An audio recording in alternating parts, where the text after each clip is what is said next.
Tudo bem com vocês? Vamos aqui iniciar mais uma aula de liturgia bíblica. Nós estamos utilizando o livro O Culto e Suas Formas de Nemuel Kessler, CPAD, este livro aqui. A página de hoje é a página de número 131. Na página 131, vocês irão encontrar o subtópico de número 12, culto de lançamento de pedra fundamental. O culto de lançamento de pedra fundamental tem sido utilizado já no decorrer da história da Igreja, como repetição de uma tradição antiga, de uma tradição que se encontra no Antigo Testamento. É utilizado esta forma para poder expressar de maneira grandiosa a gratidão a Deus por proporcionar que a igreja possa estar construindo uma casa para a adoração deste próprio Deus. Esta tradição ela vai espelhar-se quando Jacó lança a pedra para formar um altar. Em Gênesis, capítulo de número 28, versículo de número 22. Ele chama aquele local de El Betel, ou seja, a casa de Deus.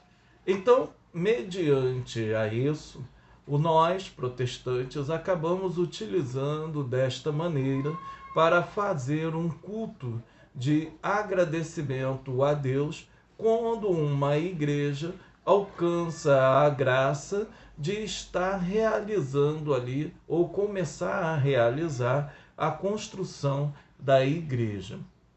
Então, nós chamamos isso pedra de edificação dessa casa, da casa de Deus. É claro que devemos tomar alguns cuidados mediante ao anúncio de um culto aonde nós iremos lançar a pedra fundamental. Deve ser feito em terrenos aonde estejam totalmente legalizados. Para quê? Porque muitas das vezes as pessoas fazem um culto de ação de graça ou de lançar pedras fundamentais e logo após esse local ele é desapropriado pela prefeitura.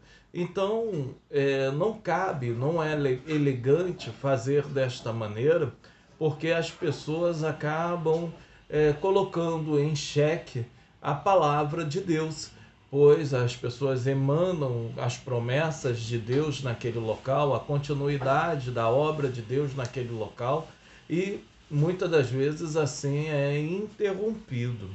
Nós também não devemos fazer isso em terrenos que estão em inventário. Às vezes as igrejas, os pastores cometem um ledo engano de comprar terrenos mais baratos porque eles estão em inventário. Isso não se deve fazer, porque quando um terreno está em inventário, aquele terreno ele não pode ter uma escritura definitiva na mão das pessoas.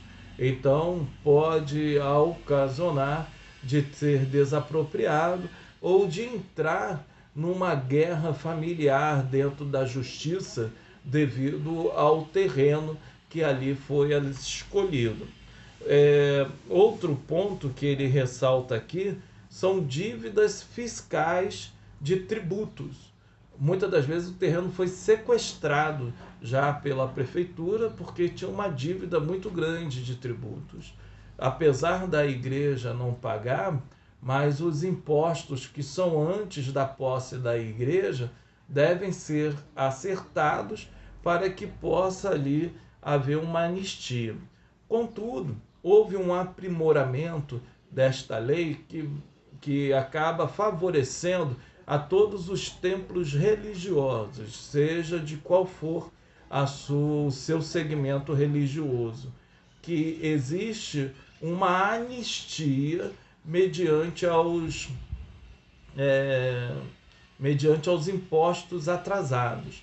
Então deve-se procurar, né, o setor responsável, mediante a isso, para poder ter ali a orientação correta. Nós que fazemos parte da subsecretaria de assuntos religiosos, ficamos até responsáveis. O prefeito Marcelo Crivella pediu se acaso localizar algum templo religioso que esteja nessa situação, que possa orientar as pessoas como devem proceder para que não venham perder ali o seu local de culto, né? Terreno vendido a mais de uma pessoa. Isso parece estranho, mas isso é muito natural. Até aqui no Rio de Janeiro, no interior do Rio de Janeiro, em alguns lugares, né, as pessoas vendem um terreno para mais de uma pessoa e quando vê tem uma briga na justiça. Então, o que nós deveríamos falar sempre, né, fazer, é ter cuidado.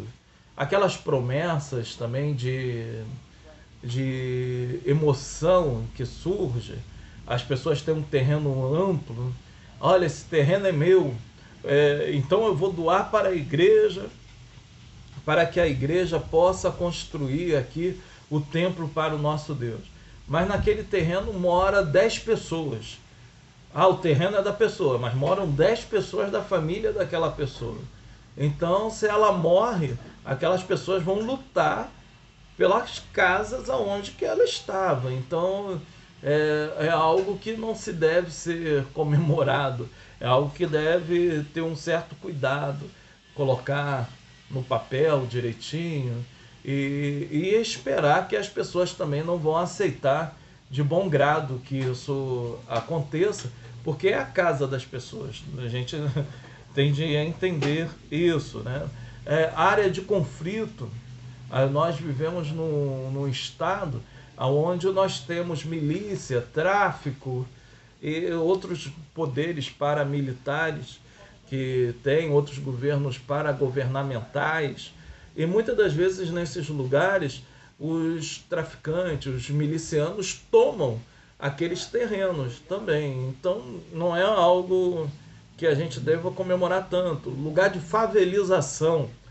Lugar de favelização acontece muito isso. A igreja vai lá, compra um terreno e demora para construir. Quando vê, as pessoas já tomaram posse daquele terreno. E em área de favelização é difícil você ter posse novamente daquele terreno, reaver a posse. É muito complicado isso, porque os próprios governos paralelos que existem naquele local não vão deixar você ter uma boa posse de uma forma bem provida, né? Então, a preparação para que possa haver essa cerimônia, nós temos além desses cuidados, devemos sempre listar, as autoridades competentes para estarem ali no dia do lançamento da pedra fundamental. Igrejas, no caso, nós somos evangélicos, e igrejas evangélicas, de uma forma geral, os pastores presidentes devem ser convidados a estarem ali naquele local para o lançamento da pedra fundamental. Vereadores, deputados, prefeitos, eles podem estar ali, né, nesse dia de lançamento, porque a igreja, ela é uma autoridade naquele local também. Às vezes as pessoas até questionam, mas convidar um prefeito, um vereador, não se deve fazer conluio político, mas o convite, eles representando uma autoridade, deve ser exatamente manifesto ali. Tem o exemplo das cartas, como devem ser escritas, na página de número 134, e para mostrar como que se deve fazer, porque deve-se tomar um cuidado com o português, com a maneira de redigir a carta, porque as cartas estão indo, são cartas oficiais, que vão levar o nome da igreja para convidar. Terminamos aqui a primeira parte do vídeo e já estaremos com a segunda parte.